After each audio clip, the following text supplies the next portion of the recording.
할렐루야. 하나님의 사랑이 여러분 가운데 가득 넘치기를 바랍니다. 오늘 귀한 찬양으로 섬겨주신 우리 호산나 중창단 여러분들께 감사의 말씀을 전합니다. 어려운 때에 이렇게 아름다운 섬김으로 섬겨주셔서 너무 감사하고요. 하나님께서 기쁘시게 받으셨으리라 확신합니다.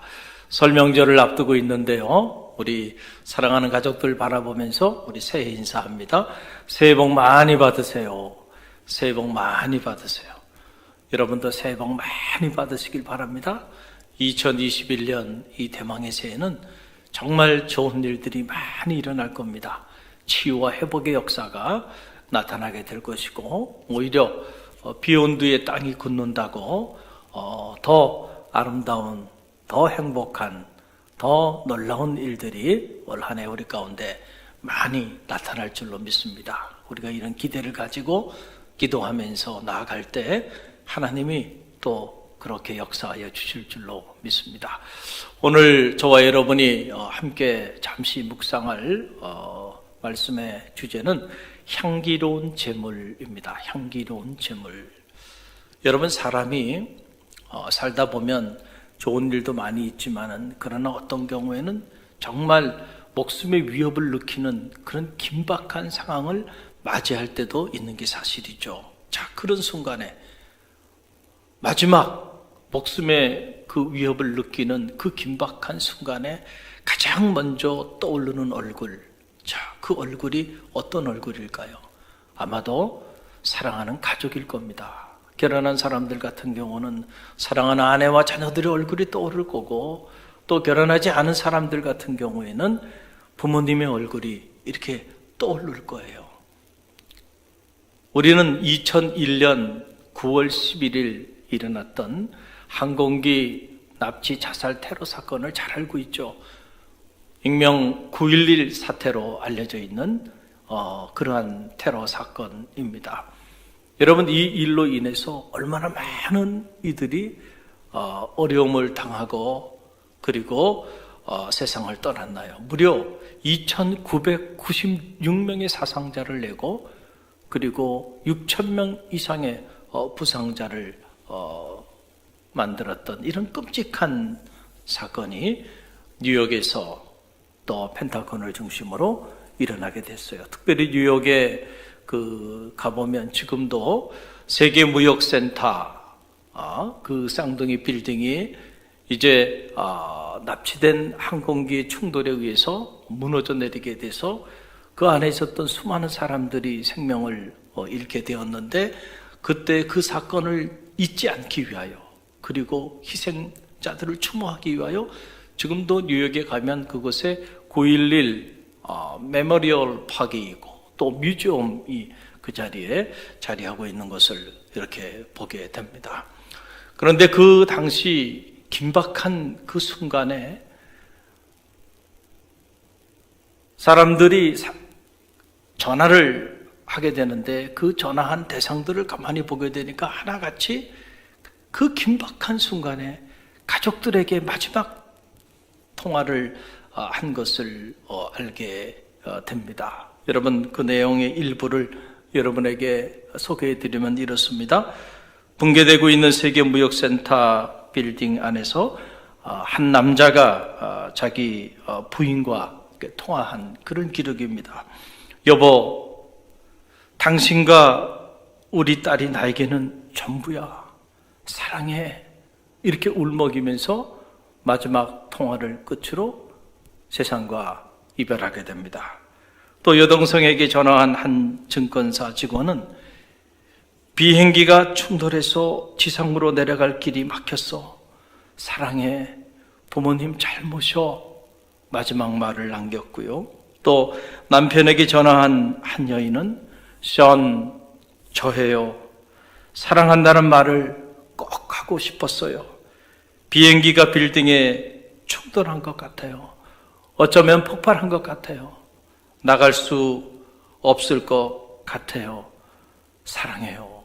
라고 하는 마지막 말을 남겼습니다. 마지막 그 긴박한 순간에 모든 사람들이 찾았던 얼굴은 바로 가족이었습니다. 그리고 그 가족들에게 남긴 마지막 메시지는 역시 사랑한다라고 하는 그런 고백이었어요. 여러분, 가족이라고 하는 것이 이렇게 소중한 거예요. 우리가 마지막 순간, 그 위기 순간에 떠오르는 그 얼굴이 우리가 인생을 살면서 가장 소중한 사람인 것이죠. 그것이 바로 가족입니다. 그러나 우리가 우리 삶을 이렇게 들여다보면 참 현실은 안타깝게도 우리가 그토록 가족들을 가슴에 품고 가족에 대한 사랑을 품고 살면서도 늘 가까이 함께해서 그런지 우리 안에 있는 그 사랑을 충분히 자녀들에게 또 남편에게, 아내에게, 또 부모에게 잘 표현하지 못하고 그렇게 살아가는 것이 사실입니다. 어떤 경우에는 서로 상처를 주고 상처를 받고 살기도 해요. 가족 간에도. 여러분, 세상에서 가장 아픈 상처는요, 바로 가족에게 받은 상처입니다. 왜냐하면 가장 가까운 사람에게 받은 상처가 가장 아픈 법이기 때문에 그렇습니다. 여러분, 그래서 가까운 사람일수록 서로에게 조심해야 되고, 가까운 사람일수록, 더 소중한 사람일수록 우리가 더 세심한 배려와 관심을 가지고 관계를 하지 않으면 오히려 소중한 사람이기 때문에, 가장 가까운 사람이기 때문에 우리가 더 큰 상처를 주고 받을 수도 있다라고 하는 그런 사실입니다. 부부 간에도, 또 부모와 자녀 간에도, 형제 간에도 서로 사랑하며 사는 것, 너무나도 당연한 일인데 그것이 생각만큼 쉽지 않은 것이 현실입니다. 여러분, 성경을 가만히 이렇게 보아도요, 성경 안에도 정말 이상적이고 행복한 가정을 찾기가 참 쉽지가 않은 것을 보게 됩니다. 여러분, 아담과 하와를 보세요. 아담과 하와의 모습을 봐도요, 창세기에 보면 오늘 우리의 가정의 모습이 그대로 다 드러나 보여주고 있는 것을 보게 돼요. 에덴 동산 안에서도 행복한 그런 부부생활, 행복한 가정을 이루지 못하고 결국은 신락원의 그 비극을 초래하게 되는 이런 안타까운 일들이 창세기에 쫙 펼쳐지고 있는 것을 보게 돼요. 유효기간이 길지 않았다. 아담과 하와가 하나님께서 최초로 가장 신성한 공동체인 가정을 만들어 주셨는데, 그 가정을 만들어 주신 이후에 그들이 그 행복한 달콤한 시간들을 보낸 것이 길지 않았다라고 하는 그런 기록입니다. 결국 뱀의 유혹에 넘어가서 그들이 하나님이 하지 말라, 따먹지 말라고 하는 나무의 열매를 따먹게 되고, 그 이후에 그들의 삶은 완전히 달라지기 시작합니다. 하나님께서 아담에게 찾아와서 아담아, 아담아, 내가 어디 있느냐? 내가 내게 따먹지 말라고 하는 그 열매, 그것을 왜 따먹었느냐?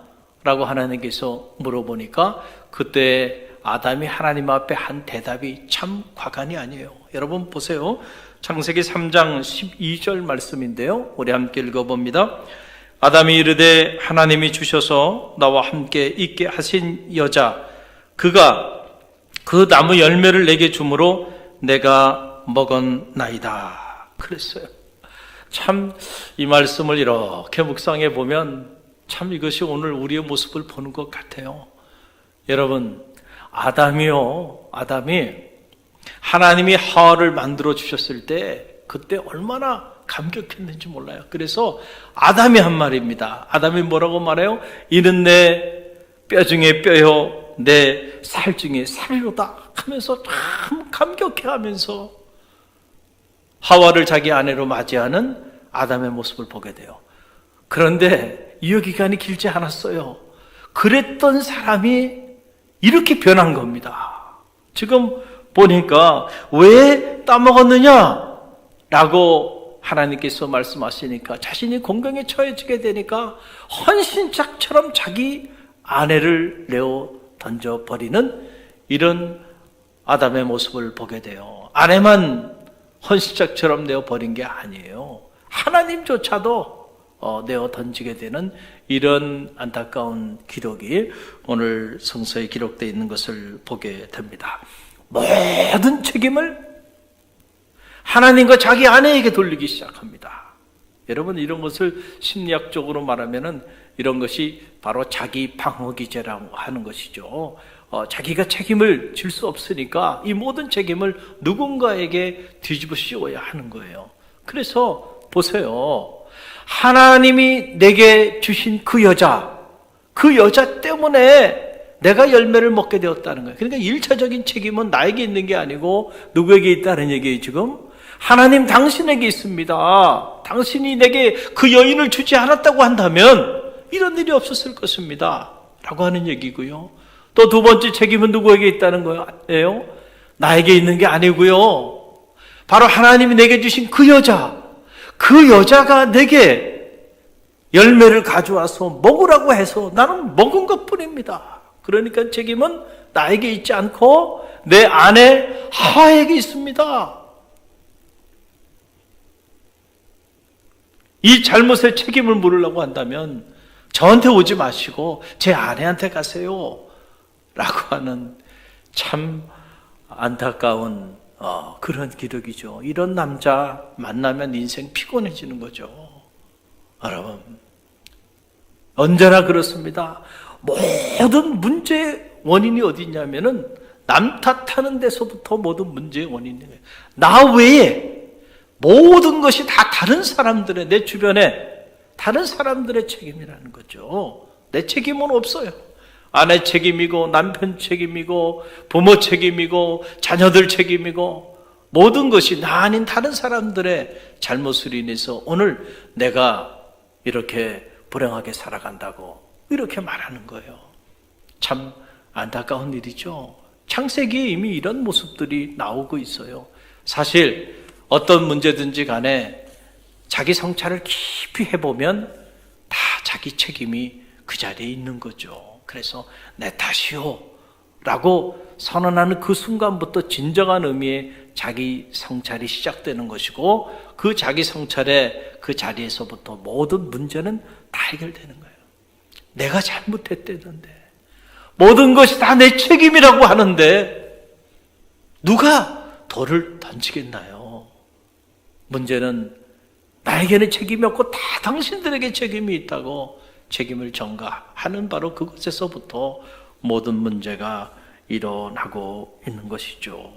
여러분, 나 살기 위해서 자기 사랑하는 이는 내 뼈 중에 뼈요 살 중에 살이라고 불과 얼마 전에 그렇게 고백하며 감격하며 사랑했던 그 아내를 그렇게 헌시짝처럼 버린 이 남자, 여러분 어떻게 이 부부관계가 건강할 수 있을까요? 바로 이 순간부터 홈 스윗 홈, 달콤한 가정은 깨지게 된 것이죠. 여러분, 그 후에 아담과 하와가 비록 두 아들을 낳게 됩니다. 가인과 아벨을 낳지만 그들의 가정이 행복할 리가 없었다라고 하는 그런 사실이에요.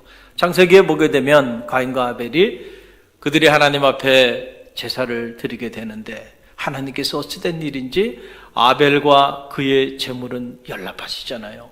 그러나 가인과 그의 재물은 연락하지 않아요. 그 모습을 가인이 지켜보고 있다가 갑자기 가슴 깊은 곳에서 시기심이 타오르기 시작합니다. 그래서 안색이 변해요. 그러면서 마음속에 가인이 동생에 대한 이 불타오르는 이 저주심, 시기와 질투, 결국 동생을 쳐 죽여야 되겠다고 하는 이런 끔찍한 마음을 품게 되고 결국은 자신의 마음에 품은 그 생각을 때가 되매 기회가 오매 가인이 행동으로 옮깁니다. 여러분, 모든 행동은요 처음부터 그냥 행동이 나오는 게 아니에요. 오래전부터 마음에 품었던 생각이 결국은 우리도 모르는 사이에 어느 순간에 무의식적으로 행동으로 나오게 되는 거죠. 그래서 우리가 마음의 정원을 잘 가꿔야 돼요. 무릇 지킬 만한 것보다 내 마음을 지키라. 생명의 근원이 이에서 납니다 그랬잖아요. 우리의 마음을 잘 관리해야 돼요. 마음속에 무엇을 품고 있느냐가 우리의 운명을 결정하고 우리 삶을 결정하고 우리 인생의 미래를 결정하는 거예요. 저는 바라기는 여러분의 마음속에 아름다운 것들이 가득 흘러 넘치기를 간절히 바랍니다. 그럴 때 여러분의 인생도 아름다워지는 거예요. 동생을 쳐 죽이고자 하는 그런 부정적인 마음을 가지고 그런 끔찍한 생각을 가지고 타오르는 시기심과 질투심으로 가득한데 어떻게 이 사람의 인생이 행복하고 아름다운 그런 장밋빛 인생이 펼쳐질 수 있겠나요? 여러분, 그런 일은 일어나지 않는 거죠. 결국은 가인이 아벨을 쳐 죽이는 이런 끔찍한 일이 일어나게 되었다라고 하는 사실이에요. 여러분, 동생이 잘 되면 기뻐해야죠. 어떻게 동생이 잘 되는데 그걸 보고 그렇게 시기하고 질투하나요? 옛말에 사돈이 땅을 사면 배가 아프다 그랬잖아요. 여러분, 왜 배가 아프나요? 가까이 하는 일가 친척이 땅을 사고 부자가 되고 잘 되면 좋아야죠. 기뻐야죠. 참, 그런데 그게 쉽지 않은 것 같아요. 그래서 제가 이렇게 사역하면서도 봐도 힘들고 어려운 일이 있을 때 같이 슬퍼해주고 같이 힘들어 해주는 일은 어느 정도 되는 것 같아요. 그런데 누군가의 집이 너무 기쁜 일이 있고 좋은 일이 일어났을 때 정말 진심으로 마음을 열고 함께 기뻐해주는 일은 참 힘든 것 같아요. 그래서 힘들고 어려운 일에 대한 소식은요, 전하지 않아도 한순간에 온 교우들이 다 알게 됩니다. 그런데 어느 집에 참 좋은 일이 있고 어느 자녀가 참 좋은 일이 있고 기쁜 일이 있을 때는요, 소식이 전해지지가 않아요. 왜 그럴까요? 우리들의 마음심보에 문제가 있기 때문에 그렇다는 거죠. 정말로 남들에게 기쁜 일이 있고 정말 축하해 줄 일이 있을 때 여러분 마음껏 축하해 주고 진심으로 기뻐해 줄 수 있는 그런 넉넉한 마음의 여유가 여러분 가운데 있기를 간절히 축원드립니다. 여러분, 모든 일만하게 뿌리에는 사실은 이 시기심이 있어요. 이 시기하는 마음, 결국은 이 시기하는 마음이 우리로 하여금 상대적 박탈감을 느끼게 하고 그 상대적 박탈감이 아무 일도 아닌데 사소한 일에 막 화를 내게 하고 분을 폭발하게 하고 그래서 갈등을 갖고 싸움을 일으키는 이런 안타까운 일들이 지금도 끊임없이 일어나고 있다는 거예요. 이 시기심의 근저에는 또 비교의식이라는 게 있어요. 나는 그냥 나로서 살면 되는 거예요.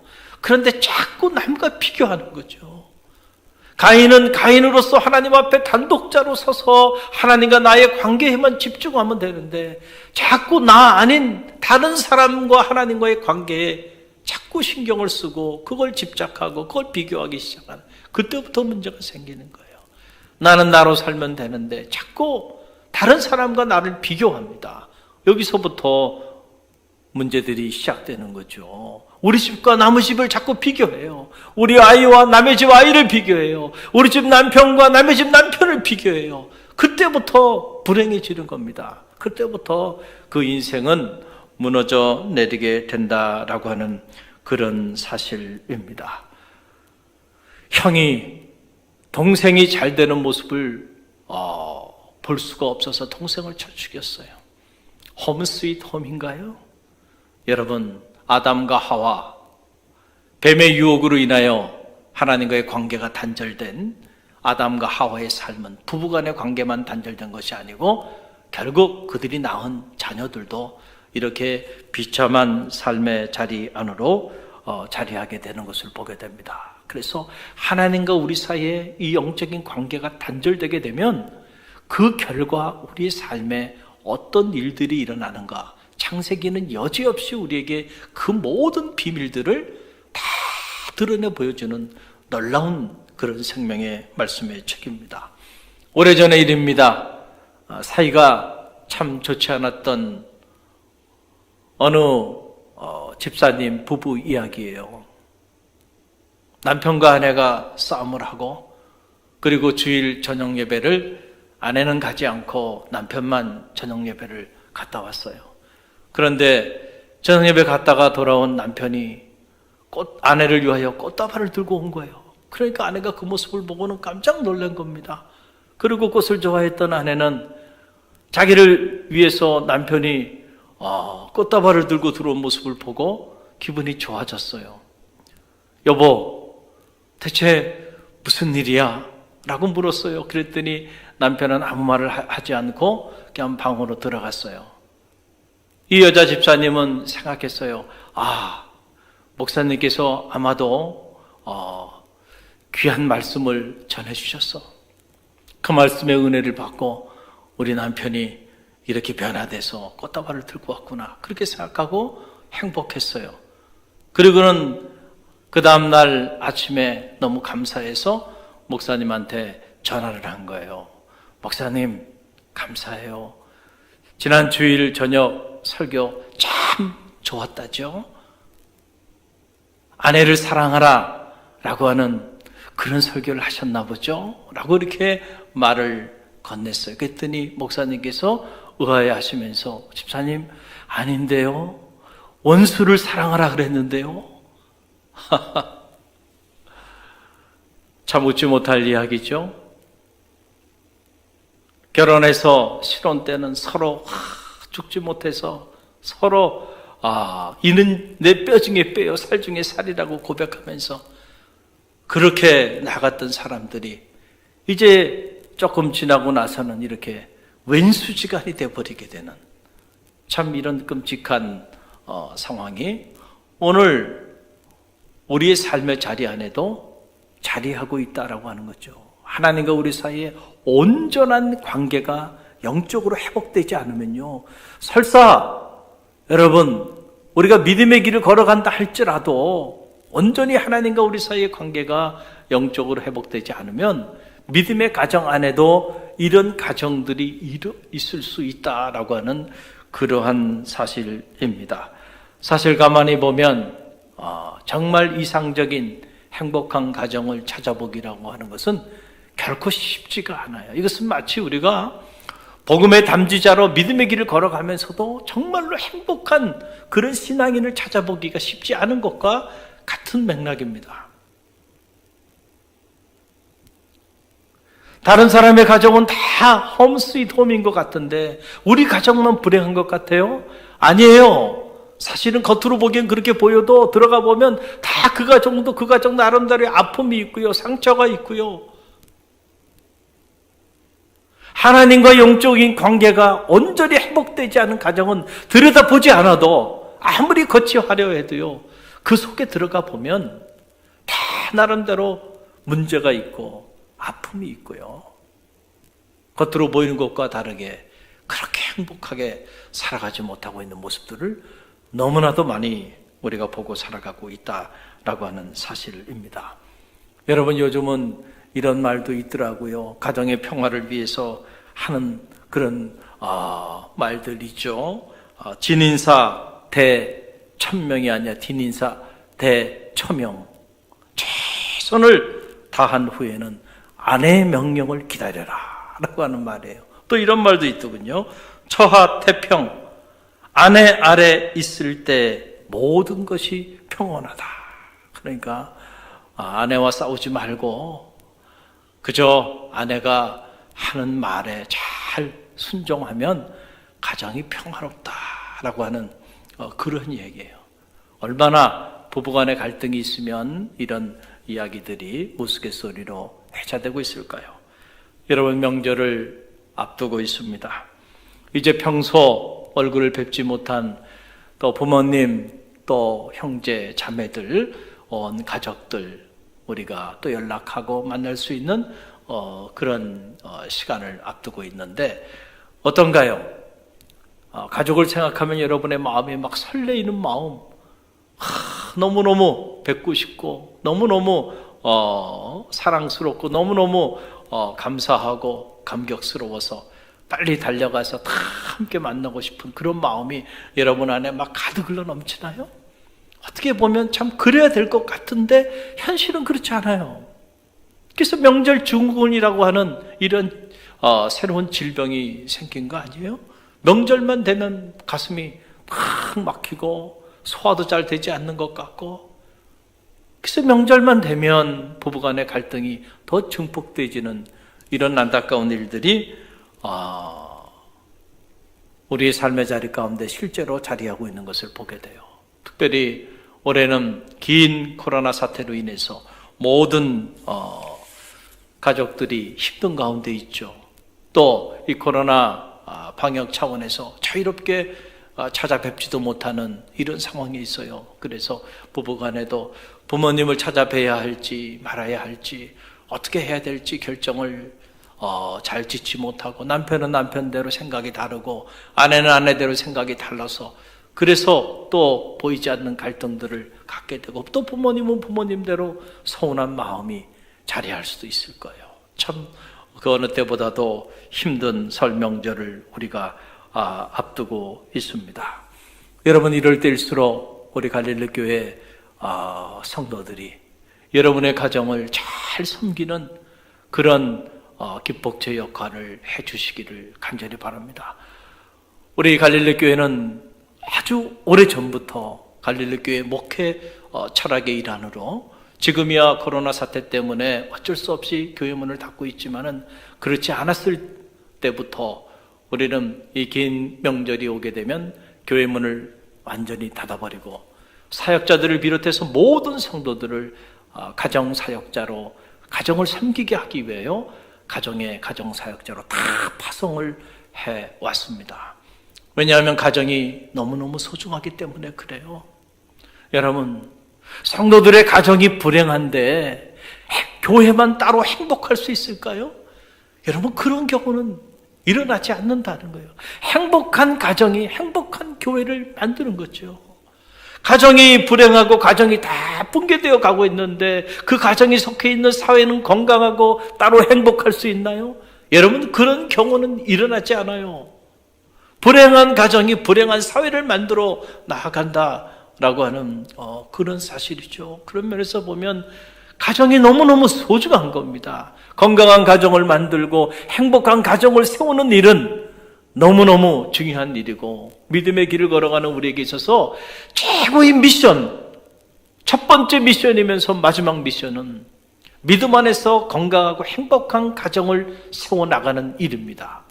여러분, 이것이 너무너무 중요해요. 수신제가 치국 평천하라고 그랬는데요, 자기를 다스리고 무엇보다 자기 가정을 믿음 안에서 잘 다스리는 사람, 바로 그 사람이 치국평천하 할 수 있는 거죠. 그런 사람이 하나님의 교회 안에서도 그리고 교회 밖의 세상 속에서도 믿음의 사람으로 의미 있고 큰 일들을 감당하는 거죠. 아니, 자기 가정도 다스리지 못하고 믿음으로 그런 사람이 가정 밖의 일을 어떻게 잘 다스릴 수 있겠나요?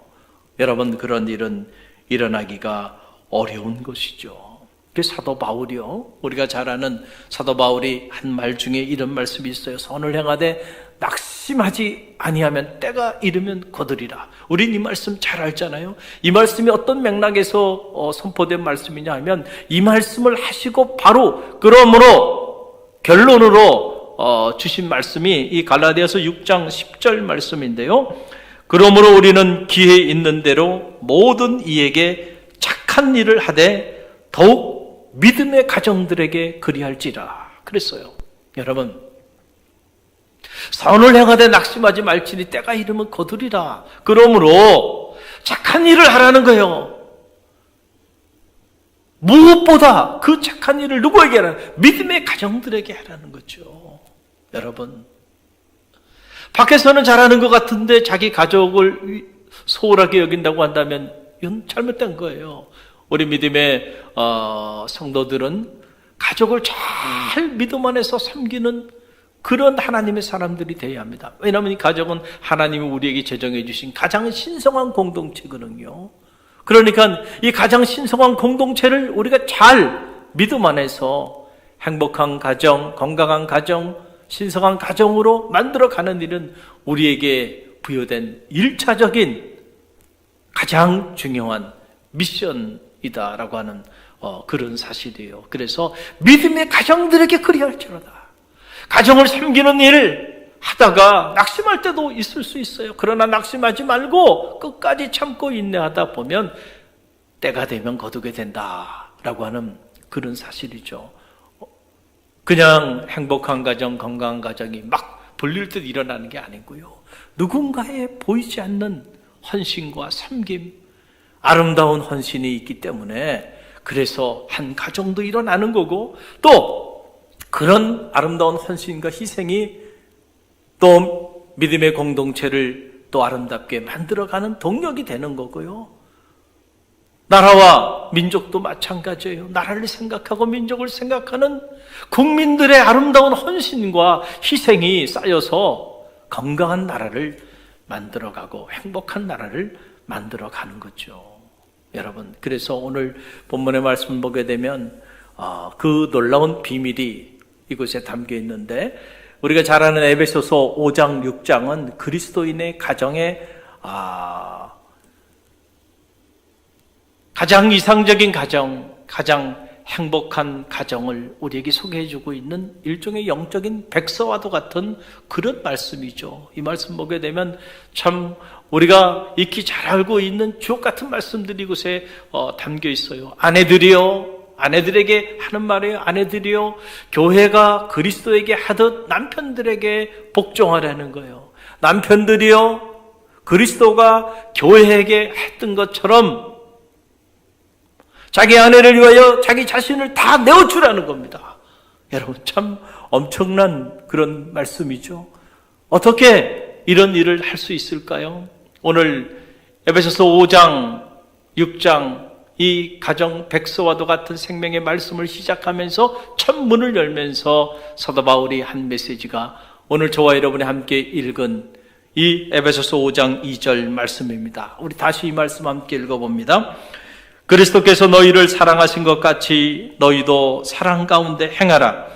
그는 우리를 위하여 자신을 버리사 향기로운 제물과 희생 제물로 하나님께 드리셨느니라. 할렐루야. 여러분, 어떻게 교회가 그리스도에게 행하듯이 행할 수 있을까요? 어떻게 그리스도가 교회를 위하여 행한 것처럼 자기의 모든 것을 다 내어줄 수 있을까요? 우리의 노력은 안 돼요. 우리의 사랑으로도 절대 안 됩니다. 오직 주님의 사랑으로만 가능합니다. 주님의 사랑이 우리 안에 채워질 때 비로소 그 사랑으로 인하여 우리의 죄와 허물이 사함을 받게 되고, 그 사랑으로 인하여 하나님과 우리 사이의 관계가 회복이 되고, 그 사랑으로 인하여 여러분, 우리가 오늘 품지 못할 사람이 없게 된다는 거죠. 그 사랑이면 충분해요. 그 사랑이면 모든 것을 품고 모든 것을 이해하고 모든 것을 덮고 나갈 수 있다라고 하는 사실이에요. 그래서 그 사랑 안에서 향기로운 제물이 되라는 거예요. 그리스도가 너희를 사랑하신 것처럼 너희도 그 그리스도의 사랑 안에서 향기로운 제물이 되라. 여러분, 그래서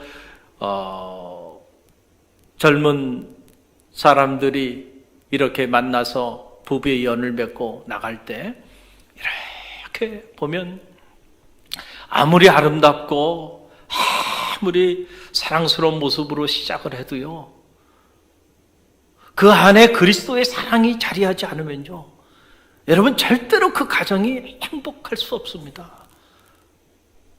인간의 사랑이라는 것은요, 너무나도 연약하고요, 너무나도 불완전해요. 그래서 하나님과 영적인 관계가 단절된 상태에서의 그 사랑이라는 것은요, 그 유효 기간이 결코 오래 가지 않는다는 거예요. 이는 내 뼈 중에 뼈요 살 중에 살이라 아무리 고백하면서 나가도요, 오래 가지 못해요. 결국은 왼수지간이 되고요, 결국은 남 탓하고 결국은 모든 책임을 서로 전가하는 이런 끔찍한 관계로 다 전락돼 버리고 마는 거예요. 오늘 우리 세대가 이 가정 붕괴 시대를 겪고 있는 오늘 우리 세대가 그 사실을 우리가 경험하고 있잖아요. 복음 밖에는요, 행복한 가정을 이룰 길이 없는 겁니다. 복음의 주체가 되시는 그리스도, 그 그리스도의 사랑만이 온전한 가정, 완전한 가정, 건강한 가정, 행복한 가정을 이룰 수 있는 가장 강력한 에너지가 된다는 사실을 여러분 꼭 기억하시기를 간절히 바랍니다. 저는 말하기는 그 사랑이 여러분 안에 고갈되지 않는 축복이 있기를 간절히 바랍니다. 저와 여러분은 먼저 그 사랑을 체험한 사람들입니다. 하나님께서 우리를 사랑하셔서 우리의 죄와 허물을 사하여 주시기 위해 자기 아들을 내어주셨고, 주님은 그 사명을 감당하기 위하여 십자가에 달리시고 물과 피를 다 흘리기까지 자신의 모든 것을 아낌없이 다 내어주셨어요. 그리스도가 우리를 위하여 이렇게 사랑한 것처럼 너희도 그렇게 아내를 사랑하고 너희도 그렇게 가족을 사랑하라. 그래서 사랑의 향기로운 제물이 되라 라고 하는 이런 놀라운 메시지입니다. 이제 설 명절을 앞두고 있습니다. 여러분 모두를 갈릴리 교회 이름으로 여러분의 가정에 가정사역자로 이 긴 명절 기간 여러분을 파송합니다. 여러분이 가정 처소사역자, 처소선교사라고 하는 사명의식을 가지고요, 여러분의 가정 안에는 주님을 알지 못하는 그런 형제, 자녀, 또 부모, 가족들이 있으리라 생각이 들어요. 이번 명절 여러분들이 섬김을 받기보다 섬기는 명절이 되시길 바랍니다. 여러분 스스로가 사랑의 아름다운 향기로운 제물이 되셔서 그 아름다운 향기가 여러분의 때문에 여러분의 가정에 가득 흘러 넘치는, 그리고 여러분 가정뿐만 아니고 주변의 이웃들에게까지 그 아름다운 사랑의 향기가 가득 흘러 넘치는 그런 행복한 명절 되시기를 주님의 이름으로 간절히 축원드립니다.